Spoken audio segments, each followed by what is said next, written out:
Dear ladies, for the last several weeks, Jewish women united across the world to experience a Torah learning journey that climaxes on Chag HaShavuot, the holiday where we accept upon ourselves Hashem's Torah in the same way our forefathers did as they stood on Har Sinai.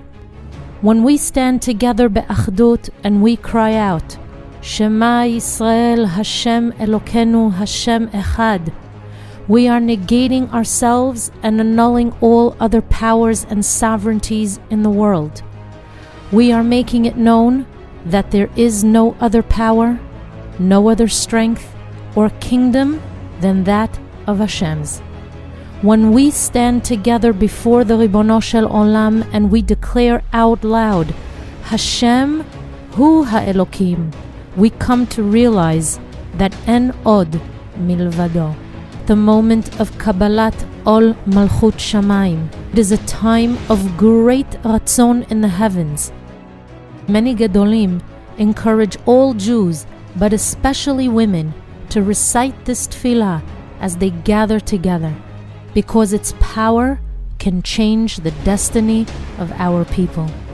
We are actually praying that there should be a revelation of HaKadosh Baruch Hu's Malchut. 3,300 years ago, millions of Jews stood at the foot of Har Sinai, proclaiming Hashem's sovereignty in the world. Let us repeat that powerful moment and stand together as one, ECHAD, belev echad.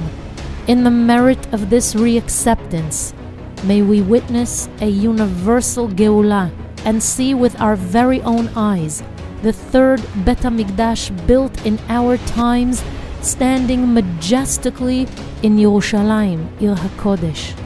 On Sunday, May 20th, Chag HaShavuot of this year, thousands of women around the globe in their home will accept Hashem's Torah and His Malchut. At 4 p.m. Israel time and at 9 a.m. New York time, we will stand together and we will proclaim,